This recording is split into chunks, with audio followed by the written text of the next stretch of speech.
जय हिंद साथियों, कैसे हो आप सभी। साथियों, आप सभी लोग का बिहार एसआई पीटी का प्रैक्टिस डेली बेस पे चलाया जा रहा है। ये आपका सेट नंबर देखा जाए तो 23 है, ठीक है। और हाँ, आप सभी लोग का बिहार ईएसआई यानी ई इन्फोर्समेंट ईएसआई का भी एग्ज़ाम डेट घोषित कर दिया गया है। तो अगर आप सभी लोग ईएसआई का एग्ज़ाम देना चाहते हैं तो आप सभी लोग जो अभी मैं प्रैक्टिस करा रहा हूँ पीटी का, उसको बेहतर तरीके से लगाइए, क्योंकि ईएसआई प्लस आपका जो ये पीटी का है, दोनों का सिलेबस सेम है। बस उसमें इन्फोर्समेंट ईएसआई है प्लस इसमें आपका बिहार पीटी है, ठीक है। तो दोनों का आप सेट बेहतर तरीके से लगाइए। जैसे ही आपका इन्फोर्समेंट ईएसआई का प्रैक्टिस सेट मार्केट में आता है, मैं उसको भी शुरू करा दूंगा। लेकिन आप सभी लोग दोनों का सेम आपका सिलेबस है, तो दोनों को आप बेहतर तरीके से लगाना शुरू कर दिया कीजिए। और आप सभी लोग वीडियो को लाइक कर दिया कीजिए। आप सभी लोग लाइक नहीं कर पाते हैं, भूल जाते हैं प्रैक्टिस सेट लगाने के बाद, लेकिन एक लाइक करके जाया कीजिए, ठीक है। चलिए सेट को शुरू कर लेते हैं। अंतर्राज्यीय परिषदों का निर्माण स्रोत है, चलिए बताइएगा। तो इसका उत्तर हो जाएगा संवैधानिक प्रावधान है। याद रखिएगा, अंतर्राज्यीय परिषद संविधान के अनुच्छेद 263 के अंतर्गत केंद्र एवं राज्यों के बीच समन्वय स्थापित करने के लिए राष्ट्रपति एवं अंतर्राज्यीय परिषद की स्थापना कर सकता है। नेक्स्ट क्वेश्चन है क्वेश्चन नंबर 2। महासागर में डूबी हुई वस्तुओं की स्थिति जानने के लिए निम्नलिखित में से किस यंत्र का प्रयोग किया जाता है? तो आंसर आपका डी हो जाएगा, सोनार। याद रखिएगा, सोनार का प्रयोग किया जाता है। याद रखिएगा, इससे पराध्वनि तरंगों के स्थानांतरण तथा परावर्तित तरंगों को प्राप्त कर पानी की सतह में व्याप्त वस्तुओं की गहराई का पता लगाने का कोशिश किया जाता है। माफ कीजिएगा, राष्ट्रीय संस्कृति महोत्सव के 10वें संस्करण का आयोजन किस राज्य में किया गया है? तो इसका उत्तर हो जाएगा मध्य प्रदेश में। कहाँ पे? मध्य प्रदेश में। क्वेश्चन नंबर 4 कहता है कि निम्नलिखित में से किसका सही सुमेल नहीं है? चलिएगा बताइएगा। तो इसका उत्तर देखिए, डी हो जाएगा, तृणभक्षी गौसा उपभोक्ता। याद रखिएगा, ये आपका सुमेलित नहीं है, ठीक है। नेक्स्ट क्वेश्चन है क्वेश्चन नंबर 5। सौर ऊर्जा की सबसे महत्वपूर्ण भूमिका क्या है? सौर ऊर्जा की सबसे महत्वपूर्ण भूमिका देखा जाए तो कार्बन चक्र हो जाएगा। देखिए, क्रेब्स चक्र यूकेरियोटिक जीवों में, माइटोकॉन्ड्रिया में तथा प्रोकैरियोटिक जीवों में कोशिका कला पर होती है। नेक्स्ट है कि तुलबुल परियोजना का संबंध किससे है? कौन सी नदी से है? चलिए बताइएगा। तो ये आपका झेलम नदी से है। याद रखिएगा, झेलम नदी के किनारे बसे नगर आपका कौन सा है? तो श्रीनगर है, ठीक है। क्वेश्चन नंबर 7 कहता है कि निम्नलिखित लवणों में से सागरीय जल की लवणता में किसका अधिकतम योगदान है? किसका अधिकतम योगदान है? तो याद रखिएगा, सोडियम क्लोराइड हो जाएगा। क्या हो जाएगा? Sodium chloride. क्वेश्चन नंबर 8 कहता है निम्नलिखित में से कौन सा देशांतर प्रधान यामोत्तर के साथ मिलकर ग्लोब पर बृहत वृत्त का निर्माण करता है? तो आंसर आपका हो जाएगा 180 डिग्री। क्या हो जाएगा? 180 डिग्री। क्वेश्चन नंबर 9 कहता है पश्चिम की ओर यात्रा करने वाले एक जहाज के कैप्टन ने 90 डिग्री पश्चिम देशांतर पर स्थानीय समय 10 बजे यानी 10 घंटे सोमवार लिखा। यदि उसके जहाज की गति वही है जो पृथ्वी के घूर्णन की है, तो अंतर्राष्ट्रीय तिथि रेखा पर वह निम्नलिखित में से किस स्थानीय समय और दिन को प्राप्त करेगा? तो आप सभी लोग याद रखिएगा, 4 बजे सोमवार। याद रखिएगा, आपका आंसर यहाँ पे ए हो जाएगा, ठीक है। क्वेश्चन नंबर 10 कहता है कि सिनकोना की छाल से प्राप्त औषधि यानी औषधि को मलेरिया के उपचार के लिए प्रयुक्त किया जाता है कि जिस कृत्रिम औषधि ने इस प्राकृतिक उत्पाद को प्रतिस्थापित किया है वह कौन सा है? तो वह देखा जाए तो आपका क्लोरोक्विन हो जाएगा, यानी आपका आंसर यहाँ पे बी हो जाएगा। आप सभी लोग याद रखिएगा, आपका आंसर यहाँ पे बी हो जाएगा। आजकल सड़क की रोशनी में पीले लैंप बहुयातक में प्रयुक्त हो रहे हैं। इन लैंपों में निम्नलिखित में से किसका प्रयोग करते हैं? तो आप सभी लोग याद रखिएगा, आपका सोडियम हो जाएगा। देखिए, सोडियम का प्रयोग पीले लैंप यानी जो पीले लैंप होते हैं बहुलता में होता है। सोडियम का प्रकाश वेव लेंथ यानी 9.937 एंगस्ट्रॉम होता है। वृक्ष की आयु वर्षों में निर्धारित की जाती है किसके द्वारा? तो ये आपका निर्धारित किया जाते हैं इसमें वार्षिक वलयों की संख्या के कारण। याद रखिएगा, जो ये मान लीजिए वृक्ष का एक मोटा ये पेड़ है, तो इसमें देखेंगे तो वलय होता है, यानी बीच बीच में देखेंगे तो आप रिंग जैसा ये बना होता है, तो उससे मालूम पड़ता है कि ये कितना वर्ष पुराना है। ठीक है, नेक्स्ट है कि 9वें सुल्तान जौहर कप खिताब किस देश ने जीता है? ये किस देश ने जीता है? तो याद रखिएगा ब्रिटेन ने जीता है, यानी आपका आंसर यहाँ पे डी हो जाएगा। क्वेश्चन नंबर 14 कहता है कृत्रिम उपग्रह में विद्युत ऊर्जा का स्रोत क्या होता है? चलिए बताइएगा आंसर। तो आपका आंसर यहाँ पे सौर सेल हो जाएगा, बी आपका उत्तर यहाँ पे हो जाएगा। डायनेमो की खोज 1832 ईस्वी में हाइपोलाइट पिक्वी यानी पिक्सी ने की थी, जो कहाँ के हैं? तो फ्रांस के थे। बुद्ध की मृत्यु के पश्चात प्रथम बौद्ध सम्मति यानी समिति की अध्यक्षता किसने की थी?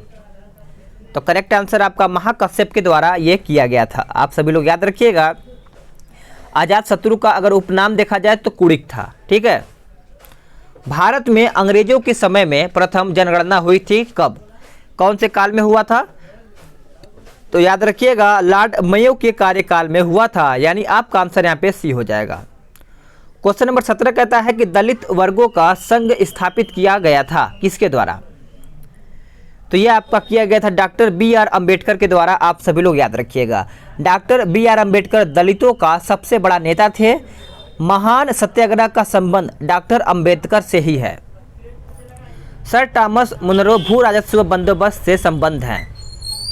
चलिए बताइएगा। तो उत्तर इसका हो जाएगा रैयतवाड़ी बंदोबस्त। याद रखिएगा आपका आंसर यहाँ पे सी हो जाएगा। यह जो व्यवस्था है मद्रास, बम्बई एवं असम के अधिकांश भागों में लागू किया गया था। यह 1792 ईस्वी में मद्रास के बारामहल जिले में लागू हुआ था। ठीक है, 1792 ईस्वी में। निम्नलिखित में से किस बादशाह के अंतर्गत मुगल सेना में सर्वाधिक हिंदू सेनापति थे? तो करेक्ट आंसर आपका औरंगजेब हो जाएगा। याद रखिएगा औरंगजेब के मुगल यानी औरंगजेब के अंतर्गत देखा जाए तो सबसे ज़्यादा हिंदू सेनापति थे। बाल विवाह प्रथा को नियंत्रित करने हेतु 1872 के सिविल मैरिज एक्ट ने लड़कियों के विवाह की न्यूनतम उम्र निर्धारित की थी कितनी? तो उस टाइम देखा जाए तो 14 वर्ष विवाह के लिए मतलब देखा जाए तो निर्माणित किया गया था। आप सभी लोग याद रखिएगा। ठीक है, निम्नलिखित में से सबसे बाद में क्या हुआ? सबसे बाद में देखा जाए तो आपका क्या हुआ था? तो आपका बंगाल का विभाजन हुआ था। कब हुआ था? तो आप सभी लोग याद रखिएगा बंगाल का विभाजन 1905 में हुआ था। ठीक है, चलिएगा। अगर बात करें हड़प नीति के बारे में तो ये आपका 1848 में हुआ था। और बात करें स्थायी बंदोबस्त के बारे में तो ये आपका 1793 में हुआ था। और बात करें सहायक संधि के बारे में तो ये आपका 1798 में हुआ था। और आपका बंगाल विभाजन 1905 में हुआ था। केंद्र सरकार द्वारा वर्ष 2022 तक किसानों की आय दोगुनी करने के योजना का नाम क्या है? तो आपका उत्तर यहाँ पे देखा जाए तो ऑप्शन डी हो जाएगा कृषि विज्ञान योजना। याद रखिएगा कृषि विज्ञान योजना हो जाएगा। द्वितीय गोलमेज सम्मेलन में कांग्रेस के एक प्रतिनिधि के रूप में भाग लेने के लिए महात्मा गांधी बम्बई से लंदन जिस पानी के जहाज में गए थे उसका नाम क्या था? तो उसका नाम देखा जाए तो आपका A.S. राजपुताना हो जाएगा, यानी ए आपका उत्तर हो जाएगा। क्वेश्चन नंबर 24 कहता है कि हरिपुरा जहां भारतीय राष्ट्रीय कांग्रेस का वार्षिक अधिवेशन 1938 में सुभाष चंद्र बोस की अध्यक्षता में हुआ था, वह निम्नांकित राज्य में स्थित है, यानी कौन से राज्य में स्थित है?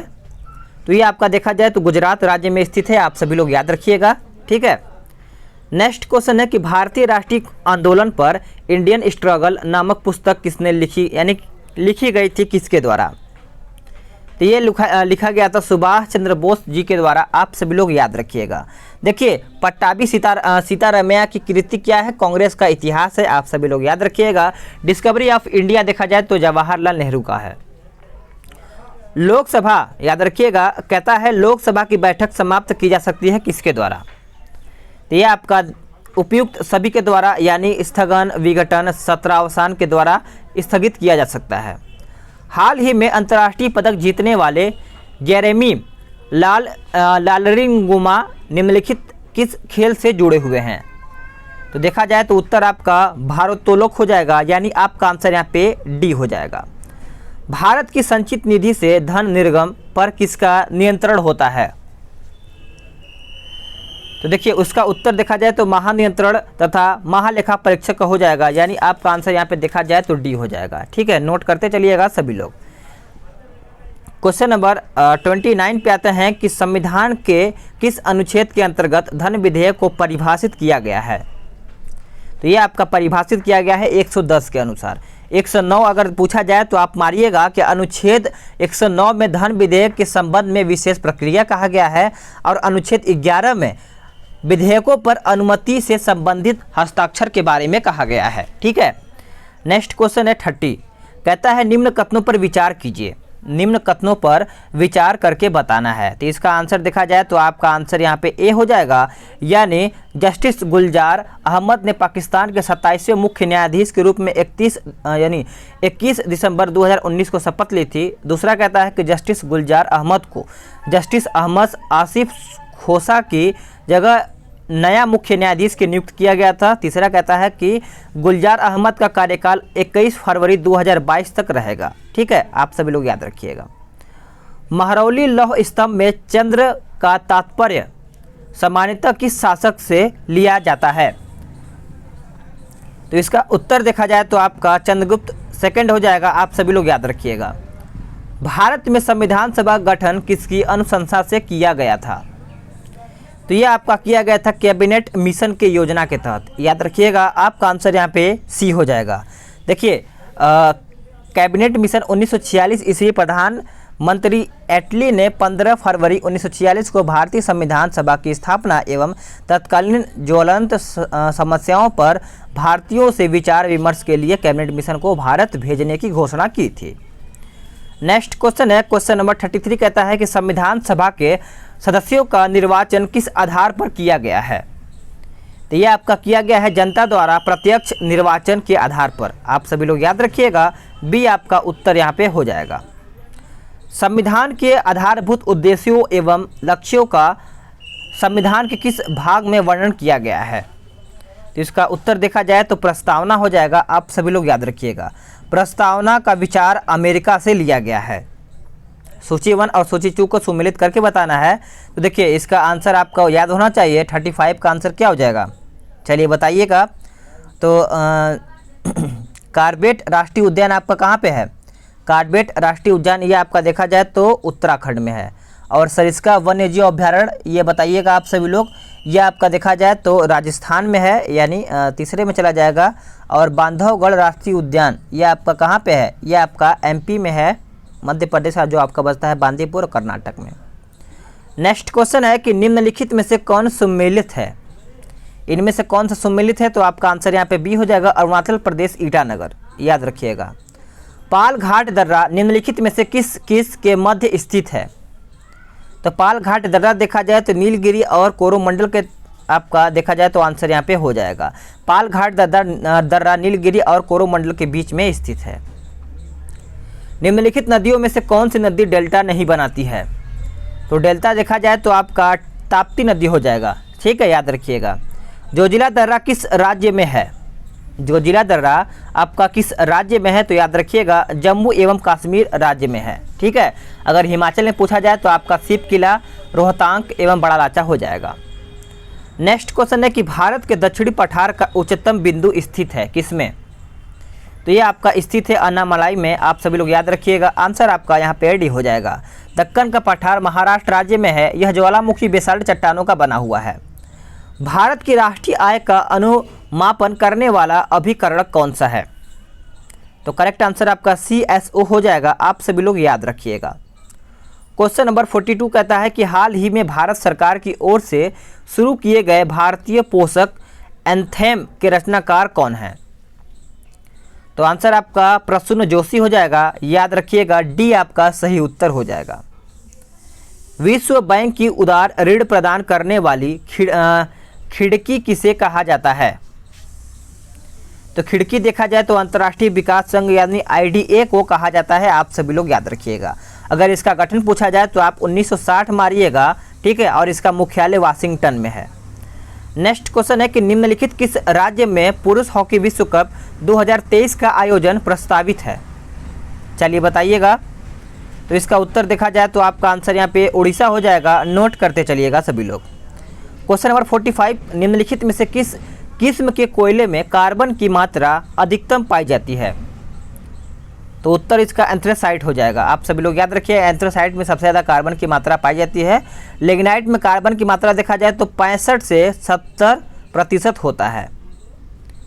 इनमें से कौन सी बीमारी विषाणु यानी वायरस जनित है?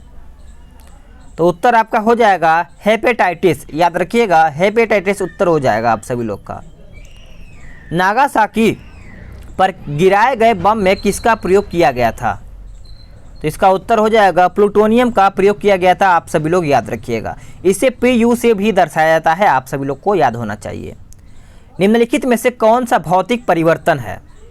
इनमें से बताना है कि भौतिक परिवर्तन आपका कौन सा है। तो आपका उत्तर पानी का जमना हो जाएगा, यानी B उत्तर हो जाएगा। लोहे में जंग लगना, कोयले का जलना, दही का खट्टा हो जाना, ये सब आपका रासायनिक परिवर्तन है। नेक्स्ट क्वेश्चन है कि इनमें से सबसे अच्छा ऊष्मा चालक कौन सा है? तो आपका उत्तर चांदी हो जाएगा। आंसर आपका ए हो जाएगा। ठीक है। विश्व रेडियो दिवस कब मनाया जाता है? तो ये आपका देखा जाए तो 13 फरवरी को मनाया जाता है। आप सभी लोग याद रखिएगा। दूध से दही बनाने वाले जीवाणु का नाम क्या है? तो बैक्टीरियम लैक्टिसी एसिडाई हो जाएगा, यानी ये आपका उत्तर यहाँ पे हो जाएगा सभी लोगों का। ठीक है, आप सभी लोग याद रखिएगा। क्वेश्चन नंबर 52 कहता है कि DNA का संश्लेषण किस वैज्ञानिक ने प्रतिपादित किया? तो उत्तर आपका हो जाएगा ऑप्शन सी, कार्ल बर्ग ने। याद रखिएगा, चार्ल्स डार्विन ने जैव विकास के संबंध में डार्विनवाद सर्वाधिक प्रसिद्ध किया है। ठीक है। मीराबाई चानू का संबंध किस खेल से है? मीराबाई चानू का संबंध देखा जाए तो भारोत्तोलक से है, यानी ये आपका उत्तर यहाँ पे हो जाएगा। यह सब आपका करंट अफेयर का क्वेश्चन है, तो आप इसको याद रखिएगा। निम्नलिखित में से कौन सा विषय 11वीं कक्षा के लिए नए शैक्षणिक वैकल्पिक विषय के रूप में केंद्रीय माध्यमिक शिक्षा बोर्ड द्वारा पेश किया गया है? तो आपका उत्तर देखा जाए तो आपका आंसर यहाँ पे बी हो जाएगा, अप्लाइड गणित हो जाएगा। ठीक है। कोविड-19 पर लोगों को स्वयं का आकलन करने के लिए भारत सरकार ने डैश यानी नाम से एक मोबाइल ऐप लॉन्च किया है, यानी किस नाम से किया है? तो आप सभी लोग याद रखिएगा, आरोग्य सेतु के नाम से कोविड-19 से, यानी कोविड-19 आरोग्य सेतु जो ऐप है उसको लॉन्च किया गया है। विटामिन सी का रासायनिक नाम क्या है? विटामिन सी का रासायनिक नाम देखा जाए तो आपका एस्कॉर्बिक अम्ल हो जाएगा, यानी ये आपका उत्तर हो जाएगा। साइट्रिक अम्ल नींबू और संतरा में पाया जाता है, आप सभी को पता ही होगा। अगर टार्ट्रिक अम्ल पूछा जाए तो आप अंगूर मारिएगा। दूध उदाहरण है किसका? दूध किसका उदाहरण है? तो आपका उत्तर यहाँ पे 57 का इमल्सन हो जाएगा, यानी आपका आंसर यहाँ पे सी हो जाएगा। मैथ्स का क्वेश्चन आ गया है तो इसका मैं आंसर बताऊंगा, आप सभी लोग इसको सॉल्व कर लीजिएगा। तो इसका आंसर आपका यहाँ पे बी हो जाएगा। सिंपल क्वेश्चन रहता है, आप इसको बेहतर तरीके से सॉल्व कर पाएंगे। अगर PDF डाउनलोड करना है तो PDF भी डाउनलोड कर सकते हैं। भारत के संदर्भ में मिश्रित कृषि का अर्थ क्या है? चलिए बताइएगा। तो आपका उत्तर देखा जाए तो डी हो जाएगा, यानी कृषि के साथ साथ पशुपालन भी करना। क्या हो जाएगा? आपका आंसर यहाँ पे डी हो जाएगा। NKP साल्वे ट्रॉफी किस खेल से संबंधित है? तो ये आपका देखा जाए तो क्रिकेट से संबंधित है, आप सभी लोग याद रखिएगा। नेक्स्ट क्वेश्चन है मैथ्स का, तो इसका आंसर आपका बी हो जाएगा। और आगे भी मैथ्स का क्वेश्चन है तो इसका भी आंसर आप मारिए, बी ही होगा। आप इसको बनाइएगा जरूर। नो प्रोजेंट्स प्लीज शीर्षक पुस्तक के लेखक कौन है? तो इसका उत्तर देखा जाए तो जयंत कैकिनी हो जाएगा, यानी आपका आंसर यहाँ पे सी हो जाएगा। क्वेश्चन नंबर 64 कहता है कि निकट दृष्टि के दोष के संबंध में कौन सा कथन गलत है? चलिएगा, तो 64 का देखा जाए तो आंसर आपका यहाँ पे डी हो जाएगा, उपयुक्त में से कोई भी नहीं। क्वेश्चन नंबर 65 क्या कहता है? किसी परिपथ में प्रेरित धारा की दिशा सदैव इस प्रकार की होती है कि वह उस कारण का विरोध करती है जिसके कारण वह उत्पन्न होती है। यह क्या? तो याद रखिएगा, आपका लेंज का नियम हो जाएगा। क्या हो जाएगा? लेंज का नियम। देखिए, फैराडे के विद्युत चुंबकीय प्रेरण संबंधित नियम जब किसी परिपथ संबंध चुंबकीय फ्लक्स में परिवर्तित होता है तो परिपथ में एक प्रेरित विद्युत वाहक का उत्पन्न होता है। नेक्स्ट क्वेश्चन है कि यूरोपा और टाइटन क्रमशः किन ग्रहों के उपग्रह हैं? तो आप सभी लोग याद रखिएगा बृहस्पति और शनि के हो जाएंगे, बी आपका उत्तर हो जाएगा। हीलियम की खोज किसने की थी? हीलियम की खोज किसने की थी? तो लॉकयर ने किया था, आप सभी लोग को याद होना चाहिए, ठीक है। और अगर हाइड्रोजन का पूछा जाए तो कैवेंडिश मारिएगा। निम्नलिखित में से रेड लेड है, तो आप सभी लोग याद रखिएगा Pb3O4 हो जाएगा, यानी आपका आंसर यहाँ पे सी हो जाएगा। पिंच ब्लैड अयस्क है किसका? पिंच ब्लैड देखा जाए तो यूरेनियम का अयस्क है, आप सभी लोग याद रखिएगा। यूरेनियम धातु निष्कर्षण मुख्यतः उसके अयस्क पिंच ब्लैड से किया जाता है। नेक्स्ट क्वेश्चन है कि एक प्रोटॉन को दूसरे प्रोटॉन के पास लाने में वैद्युत स्थिति ऊर्जा क्या होगी? तो आपका उत्तर यहाँ पे बढ़ती है, यानी आपका आंसर यहाँ पे सी हो जाएगा। पाक्योंग हवाई अड्डा किस राज्य में अवस्थित है? तो नाम से पता चलता है, दो ही ऑप्शन आपके हिसाब से होना चाहिए। तो आपका एक सिक्किम हो जाना चाहिए, एक अरुणाचल प्रदेश, मतलब आंसर दोनों में से एक ही है, लेकिन मैं आपको समझने के लिए बता रहा हूँ। तो इसका आंसर देखिए सिक्किम ही होगा, क्योंकि अरुणाचल प्रदेश और सिक्किम में कुछ इस तरीके से नाम देखने को मिलता है आपको, ठीक है। आप सिक्किम मारिएगा, आंसर इसका सिक्किम है। निम्न में से किसे भारतीय एक्सा लाइफ इंश्योरेंस के प्रबंध निदेशक और मुख्य कार्यकारी अधिकारी के रूप में नियुक्त किया गया है? तो इसका उत्तर हो जाएगा पराग राजा, याद रखिएगा। आपका आंसर यहाँ पे सी हो जाएगा, 72 का देखा जाए आंसर। तो विटामिन के का क्या कार्य करता है? तो इसका उत्तर देखा जाए तो आपका रक्त का थक्का जमना होता है, यानी आपका आंसर यहाँ पे बी हो जाएगा। विटामिन ई की कमी से नपुंसकता भी होती है, आप सभी लोग याद रखिएगा, ठीक है। नेक्स्ट क्वेश्चन है कि तिल्ली को कहते हैं, तिल्लू को हम क्या कहते हैं? तो उपयुक्त बी और सी कहते हैं, यानी रक्त बैंक भी कहते हैं और आरबीसी का शमशान घाट भी कहते हैं। कवक और शैवाल के परस्पर संबंध से एक नया पादप वर्ग बनता है। तो इसका उत्तर देखा जाए तो लाइकेन हो जाएगा। फर्न एक प्रकार का पौधा है, और याद रखिएगा ईस्ट का प्रयोग ब्रेड बनाने में होता है। नेक्स्ट क्वेश्चन है कि रग्बी फुटबॉल किस देश का राष्ट्रीय खेल है? तो रग्बी फुटबॉल देखा जाए तो ये आपका स्कॉटलैंड का राष्ट्रीय खेल है, आप सभी लोग नोट करते चलिएगा। क्वेश्चन नंबर 77 कहता है कि दुर्घटना के संदर्भ में चर्चित वाल्मीकि टाइगर रिजर्व किस राज्य में स्थित है?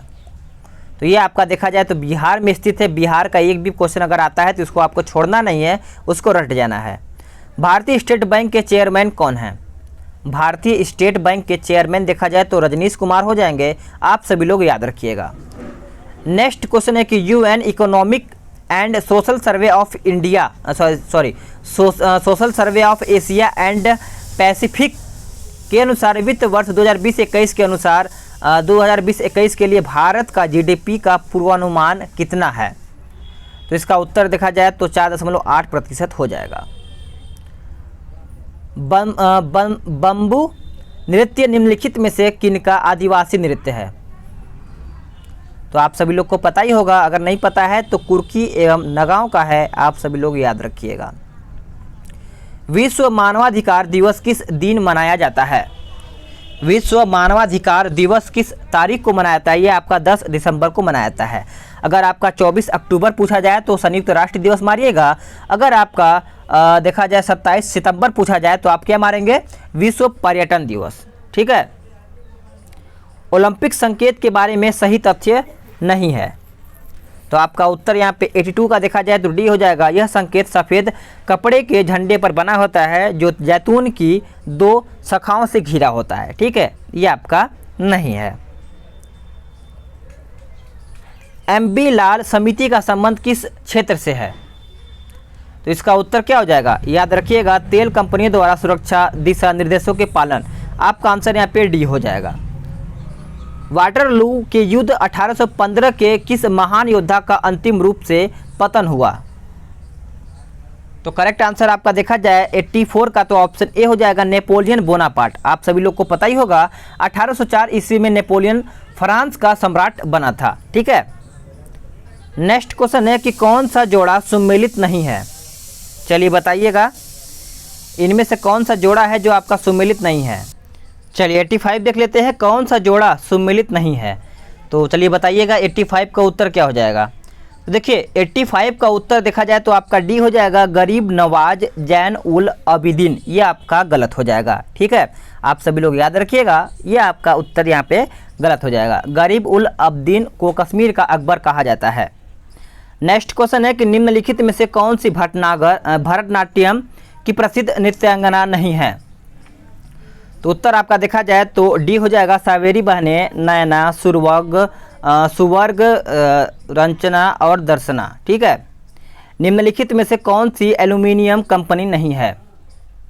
तो आपका राइट आंसर देखा जाए तो नेल्को हो जाएगा। आप सभी लोग याद रखिएगा, नेल्को इलेक्ट्रॉनिक उत्पाद निर्माता करती है, आप सभी लोग याद रखिएगा, ठीक है। The national radio and electronics company Nelco का फुल फॉर्म है, ये आपका यूएसए का है। निम्नलिखित में से कौन सा राज्य द्विसदनात्मक है। इनमें से पूछा गया है द्विसदनात्मक राज्य कौन सा है, तो आपका महाराष्ट्र हो जाएगा। महात्मा बुद्ध ने पाटलिपुत्र के विनाश के कारणों की भविष्यवाणी की थी, उनमें सम्मिलित थी क्या। चलिए बताइएगा। तो आपका 89 का उत्तर क्या हो जाएगा, तो डी हो जाएगा, उपयुक्त सभी, यानी बाढ़, अग्नि, आंतरिक कलह, यानी डी उत्तर आपका हो जाएगा। 90 का उत्तर देखा जाए तो आपका यहाँ पे सी हो जाएगा। आप सभी लोग इसको बना लीजिएगा। निम्नलिखित में से कौन सी नदी अरब सागर में गिरती है। इनमें से कौन सी नदी है जो अरब सागर में गिरती है, तो आपका आंसर यहाँ पे डी हो जाएगा। निम्नलिखित में से खरीफ की फसलें कौन सी है। खरीफ की फसलें कौन सी है, तो याद रखिएगा, कपास, चावल, मक्का हो जाएगा, यानी आपका आंसर यहाँ पे सी हो जाएगा। 93 क्या कहता है, सूची 1 और सूची 2 को सम्मिलित करके बताना है। चलिए बताइएगा। तो इसका आंसर क्या हो जाएगा, 93 है ना। तो देखिए एक सेकेंड, हाँ इस तरीके से देखेंगे तो आपको समझ में आएगा। चलिए बताइएगा 93 का। तो देखिए 93 का आंसर आपका हो जाएगा ऑप्शन ए हो जाएगा, ठीक है। डुरंड कप आपका चला जाएगा फुटबॉल, डेविस आपका लॉन टेनिस, ईरानी कप क्रिकेट, और देखा जाए तो लेडी रतन टाटा ट्रॉफी आपका हॉकी चला जाएगा। तो इस तरीके से आपका 93 का उत्तर देखा जाए तो ए हो जाएगा, ठीक है। नेक्स्ट क्वेश्चन है कि निम्नलिखित में से कौन अमेरिकी सैन्य अकादमी से स्नातक होने वाला पहला पर्यवेक्षण सिख होने का सम्मान हासिल किया है। तो आंसर आपका अनमोल नारंग हो जाएगा, बी उत्तर हो जाएगा। लिम्पी या दूल्हा भारत और किस देश के बीच एक विवादित क्षेत्र है। तो उत्तर आपका यहाँ पे नेपाल हो जाएगा, नोट करते चलिएगा। गृह राज्य मंत्री जी किशन रेड्डी ने किस राज्य में गर्मी बैन नामक एक रोबोट लॉन्च किया है। तो करेक्ट आंसर आपका देखा जाए तो सी हो जाएगा, तेलंगाना, याद रखिएगा सभी लोग। 97 कहता है कि 1946 के नौसैनिक विद्रोह के बहादुरों को आत्मसमर्पण के लिए किसने तैयार किया था। तो किसने तैयार किया था, तो जिन्ना और पटेल ने किया था, आप सभी लोग याद रखिएगा। नौसैनिक विद्रोह में हिंदू मुस्लिम एकता पर किसकी टिप्पणी थी कि हिंसात्मक कार्यवाही के लिए हिंदू और मुसलमानों का एक होना अपवित्र बात है। तो ये किसने कहा था, तो गांधी जी ने कहा था, आप सभी लोग याद रखिएगा। 99 का मैथ्स का क्वेश्चन है, तो इसका आंसर आपका डी हो जाएगा। आप सभी लोग इसको सॉल्व करिएगा।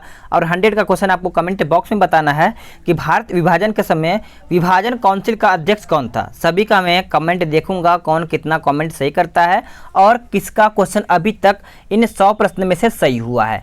तो चलिए आप सभी लोग का कमेंट देखा जाएगा। आप सभी लोग एक लाइक करके जाइएगा, ठीक है। चलिएगा नेक्स्ट वीडियो में जल्द ही मिलते हैं। आप सभी लोग का मेंस का वीडियो जल्द ही आएगा।